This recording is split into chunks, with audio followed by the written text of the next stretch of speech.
Hello everyone, welcome back to my channel. So ఈరోజు మనము ఇక్కడ కనిపిస్తుంది కదా అంటే మీకు బుక్ అయితే ఇది స్కూల్ అసిస్టెంట్ ఎస్జిటి ఇద్దరికి సంబంధించిన అకాడమిక్ బుక్ అండి. అండ్ ఈ బుక్ వచ్చేసి మనకు 2022 ఎడిషన్ దండి. ఇయర్ మారినంత మాత్రాన మీకు అందులో ఉండే కంటెంట్ అయితే ఏది మారదండి.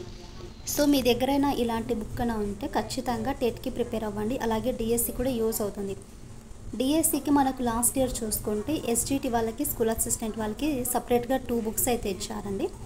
అందులో ఎస్జిటి వాళ్ళకి 4 యూనిట్స్, అలాగే స్కూల్ అసిస్టెంట్ వాళ్ళకి వచ్చేసి 3 యూనిట్స్ ఇచ్చారు. బట్ ఇందులో ఏంటంటే సేమ్ మనకు సైకాలజీ ఇద్దరికి కూడా ఒకటే కాబట్టి ఇలాంటి టెక్స్ట్ బుక్ కనుక మీ దగ్గర ఉంటే మాత్రం ఖచ్చితంగా చదవండి. ఇంకా మనకు అండ్ ఇంకొకటి అండి, మిస్టేక్ మనకి ఇక్కడ మామూలుగా వాళ్ళకు కొన్ని బిట్స్ ఇచ్చి అంటారు కదా, సో ఆ బిట్స్లో కూడా కొద్దిగా రాంగ్ అయితే ఉంటాయి. వన్స్ ఒకసారి చూసి బిట్స్ని కరెక్షన్ చేసుకోండి. మనకి ఈ కంటెంట్ పరంగా చూసుకుంటే మనకు అంత ఇబ్బంది ఏం లేదండి.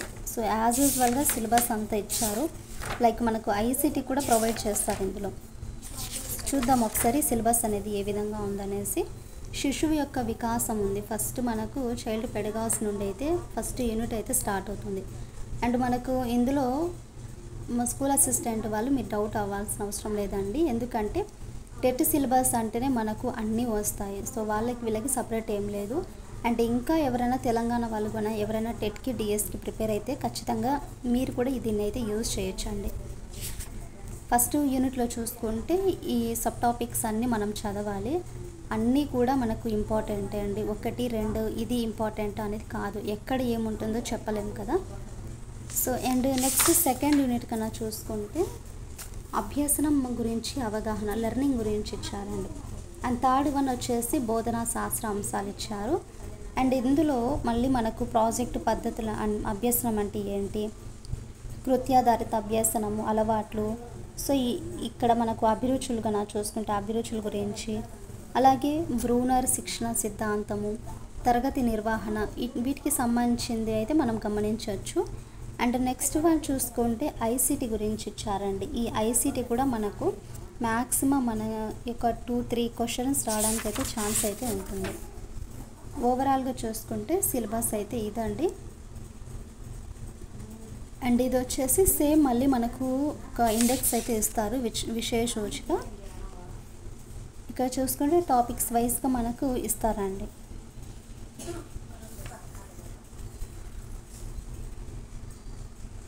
వన్స్ ఒకసారి చూడండి.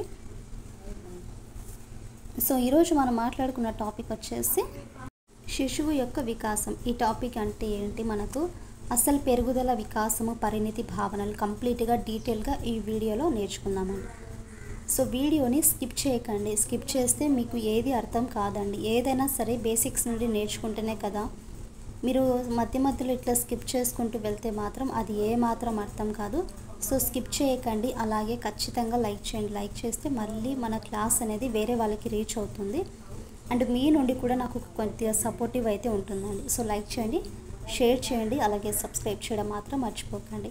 ఫస్ట్ వన్ చూసుకుంటే పెరుగుదల, వికాసం, పరిణితి, భావనలు. పెరుగుదల అంటే ఏంటి, యాజ్ యూజువల్గా మనకు ఒక జీవిలో శారీరకంగా కానీ లేకుంటే ఆకారపరమైన కానీ ఫిజికల్గా కానీ మనకి పరిమాణాత్మకంగా మార్పులనే పెరుగుదల అంటారు. అసలు పెరుగుదల అంటే ఒక జీవి శారీరక లేదా ఆకారపరమైన భౌతిక పరిమాణాత్మకమైన మార్పులనే పెరుగుదల అంటారు. అంటే వ్యక్తిలో పరిమాణాత్మక మార్పులని పెరుగుదల అంటారు అనేసి ఎవరు మనకు నిర్వచించారు, ఎలిజబెత్ హార్లెక్ నిర్వచించారు. ఎలిజబెత్ హార్లెక్ అనేది గుర్తుంచుకోండి. పెరుగుదల ఒక వ్యక్తిలో పరిమాణాత్మక మార్పులని పెరుగుదల అంటారనేసి ఎవరు నిర్వచించారండి, ఎలిజబెత్ హార్లెక్. నెక్స్ట్ డెవలప్మెంట్ గురించి చూసుకుందాం. వికాసం ఒక వ్యక్తిలో శారీరక మానసిక మార్పులనే వికాసం అంటారు. అంతే కదా అండి. డెవలప్మెంట్ అనేది ఓన్లీ ఫిజికల్గా పరంగా కాకుండా మెంటల్ పరంగా కూడా చేంజెస్ కన్నా ఉంటే దానినే మనము డెవలప్మెంట్ అంటారు. శారీరక మానసిక మార్పులనే వికాసము అంటారు. శారీరక మానసిక మార్పులనే వికాసం అంటారు. ఒక వ్యక్తిలో పరిమాణాత్మక గుణాత్మక మార్పులనే వికాసం అంటారు అని మళ్ళీ ఈయన నిర్వచించారు. ఎలిజబెత్ హార్లెక్ ఒక వ్యక్తిలో వికాసం అనేది రెండు విధాలుగా మార్పులు అయితే చెందుతుంది. ఒకటి పరిమాణాత్మకంగా, గుణాత్మక మార్పులని వికాసం అంటారనేసి ఎలిజబెత్ హార్లెకు నిర్వచించారు. నెక్స్ట్ వన్ మెచ్యూర్ అండి, పరిణితి. జన్మతః వచ్చిన మనకు సహజ సామర్థ్యాలు అంటే ఎబిలిటీస్ ఉంటాయి కదా, పుట్టినప్పటి నుండి కొన్ని ఎబిలిటీస్ అనేవి ఆయా దశల్లో క్రమంగా వయసు మరియు కాలంతో పాటు క్రమంగా వికసించడాన్నే పరిణితి అంటారు.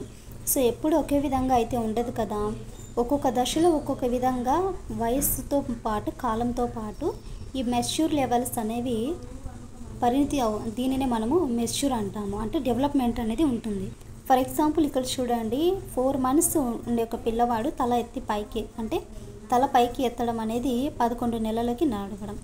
4 monthsలో శిశువు అనేది తల పైకి ఎత్తుతాడు. బట్ అదే 11 monthsకి వచ్చేసరికి నడవడం అనేది స్టార్ట్ చేస్తాడు. అంటే ఇక్కడ మనకు ఆయా దశలలో క్రమంగా వికసించడాన్ని మెచ్యూర్ అంటారు, పరిణితి అంటారు. 4 monthsకి ఏమో తల పైకి ఎత్తడము, 11 monthsకి ఏమో నడవడం.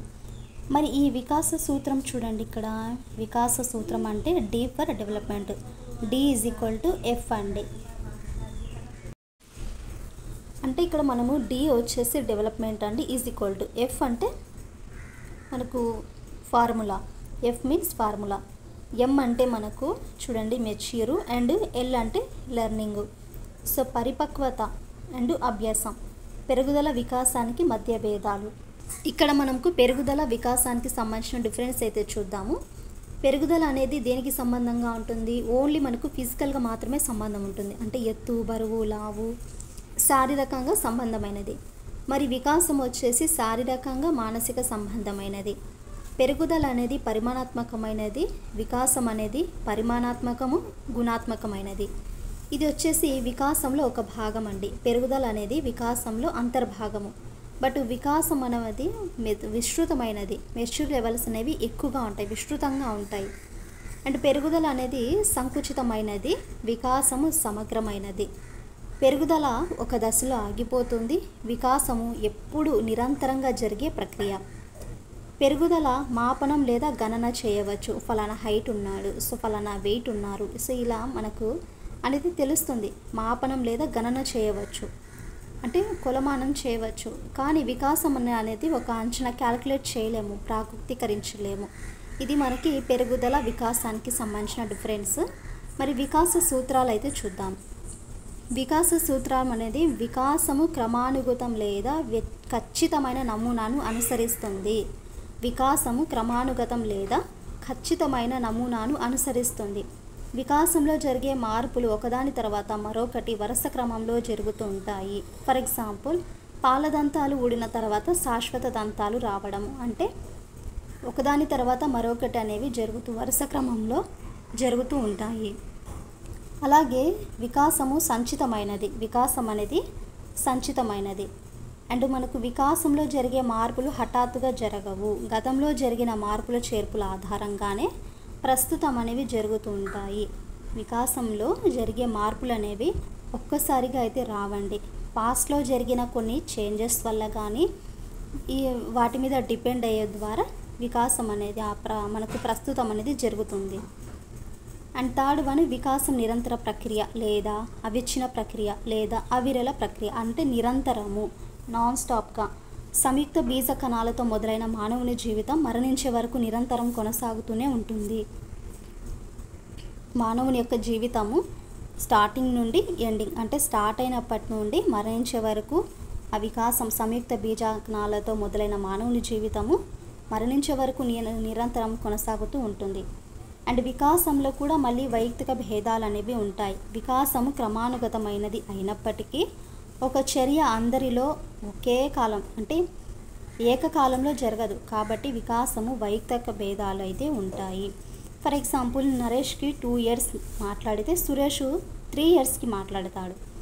అంటే ఇక్కడ మనకు వైయక్తిక భేదాలు అనేవి ఉన్నాయి కదా. వికాసము క్రమానుగతం అయినప్పటికీ కూడా ఒక చర్య ఏకకాలంలో జరగదు. కాబట్టి వికాసంలో కూడా వైయక్తిక భేదాలు ఉంటాయి. అండ్ నెక్స్ట్ వన్, వికాసము ఒక పరస్పర చర్య. వికాసం అనేది మనకు ఇక జీన్స్ పరంగా కానీ లేకుంటే చుట్టుపక్కల పరిసరం యొక్క సమన్వయ ఫలితము. వికాసం అనేది అనువంశికత మరియు పరిసరం యొక్క సమన్వయ ఫలితము. కొన్ని లక్షణాలు తల్లిదండ్రుల నుండి వస్తాయి, మరికొన్ని పరిసరాల వల్ల వికసిస్తాయి. కొన్ని లక్షణాలు వాళ్ళ యొక్క పేరెంట్స్ నుండి అయితే వస్తే, మరికొన్ని వాటి యొక్క సరౌండింగ్స్ పరిసరాల వల్ల కూడా వికసిస్తాయి. వికాసము పరస్పర సంబంధంగా కొనసాగుతుంది, ఏకీకృత మొత్తము లేదా సర్వశక్తుల సమ్మేళనము. అంటే ఇక్కడ చూడండి, డెవలప్మెంట్ అంశాలు పరస్పర సన్నిహితాలు. అంటే ఒక డెవలప్మెంట్, ఒక వికాసంపై ఇతర వికాసాలు ప్రత్యక్షంగా కానీ లేకుంటే పరోక్షంగా కానీ డిపెండ్ అయి ఉంటాయి. మళ్ళీ చూడండి, వికాసంలోని అంశాలు పరస్పర సన్నిహితాలు అంటే ఒక వికాసంపై ఇతర వికాసాలు అది మనకు డైరెక్ట్గా కానీ ఇండైరెక్ట్గా కానీ ఆధారపడి ఉంటాయి. ఫర్ ఎగ్జాంపుల్, మానసిక వైకల్యం గల వ్యక్తి భాషా వికాసంలో వెనుకబడడం. మానసిక వైకల్యం గల వ్యక్తి భాషా వికాసంలో వెనుకబడడం. నెక్స్ట్ 7th వన్, వికాసం అనేది అన్ని దశలలో ఒకేలా జరగదు. డెవలప్మెంట్ అనేది మనకు క్రమానుగతమైనది అయినప్పటికీ దాని వేగాలలో విభిన్నత అనేది ఉంటుంది, డిఫరెన్స్ అనేది ఉంటుంది. కాబట్టి అన్ని దశలలో ఒకేలాగా మనకు కొనసాగదండి. ఫర్ ఎగ్జాంపుల్, శారీరక వికాసము శైశవ దశలో చాలా ఎక్కువగాను, బాల్య దశలో తక్కువగాను, కౌమార దశలో ఎక్కువగాను ఉండడము మనం చూస్తూ ఉంటాము. శారీరకంలో చాలా ఎక్కువగా, బాల్య దశలో తక్కువ, కౌమార దశలో ఎక్కువగా ఉండడము. 8th వన్, వికాసం సాధారణం నుంచి నిర్దిష్టం వైపు ప్రయాణిస్తుంది. వికాసము సాధారణం నుంచి నిర్దిష్ట వైపు ప్రయాణిస్తుంది. ఈ వికాస ప్రారంభ సమయంలో జరిగిన మార్పులు అన్నీ సాధారణంగా ఉండి అవి కాలక్రమేణా విడిపోయి ప్రత్యేకతను సంతరించుకుంటాయి. ఫర్ ఎగ్జాంపుల్, చిన్నతనంలో సూదితో గుచ్చితే శరీరం మొత్తం కదిల్చే శిశువు కాలక్రమేణా గుచ్చిన ప్రాంతాన్ని మాత్రమే కదల్చడం. నెక్స్ట్ 9th వన్ చూడండి, వికాసాన్ని ప్రాగుప్తీకరించవచ్చు అంటే అంచనా వేయవచ్చు. అంటే ఎలా అంటే ప్రస్తుత వికాస వేగ లక్షణాలను బట్టి భవిష్యత్తును మనము అంచనా వేయవచ్చు.